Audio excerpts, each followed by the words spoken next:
অলৌকিক ঘটনা মনে আছে হয়তো। আপনাদের কি এর আগে আমি বলেছিলাম যে একজন হার্ট অ্যাটাকের রুগী, তাকে রিং পরাইতে হবে এবং অপারেশন করতে হবে। সে সপ্তাহে 800 থেকে 1000 টাকার ওষুধ খেয়েছে, কিন্তু আল্লাহর রহমতে আমার মুর্শিদের কাছে এসে সে সম্পূর্ণ ভালো। তার কোনো ওষুধ খেতে হয় না, তার মুখের বাণীতেই আল্লাহ তাআলা কবুল করেছে। তো সেই ঘটনাটা আমার সার্থক, কারণ এত মানুষের ভিড়ে একজন জামালপুরের ভাই এসে সেই ঘটনাটা সত্যায়িত প্রমাণ করে গেছে এবং আমার মুর্শিদের সাথে দেখা করবে বলেছে।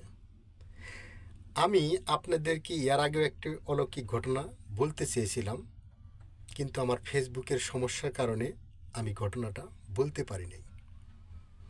আমি সেই ঘটনাটা সামনে বলবো, আপনারা সাথে থাকবেন। উলিয়া উলিয়াদের সত্য ঘটনা, অলৌকিক ঘটনাগুলা শুনেন, ভালো লাগবে এবং অন্যকে শোনার জন্য শেয়ার করে দিবেন। ঘটনাটা হলো, উনি ব্রেন স্ট্রোক করে তার পাটা অবশ হয়ে গেছিল। ডাক্তার তাকে বলেছে পাটা কেটে ফেলতে হবে, পার মধ্যে বেশি আঘাত পেয়েছিল। বাংলাদেশের প্রায় 50 লক্ষ টাকা খরচ করেছে। সে সৌদি প্রবাসী ছিল। তারপরে ডাক্তার তাকে ভালো করতে পারেনি, বলছে পাটা কেটেই ফেলতে হবে। বাংলাদেশে চিকিৎসা করছে, সেখানেও বলছে পা কেটে ফেলতে হবে। কিন্তু আমার মুর্শিদের কাছে গিয়ে সে এখন সুস্থ আল্লাহর রহমতে।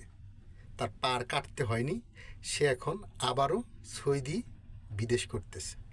এই ঘটনাটা আমি আপনাদেরকে সামনে তুলে ধরব প্রমাণসহ।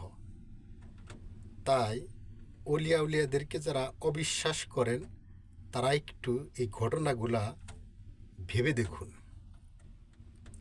আল্লাহ কেন অলিয়া উলিয়াদেরকে বন্ধু বলেছে?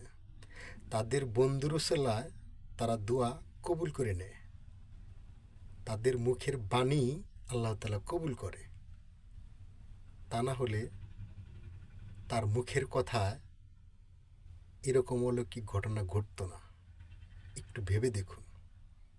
উলিয়া উলিয়ার জয় হোক।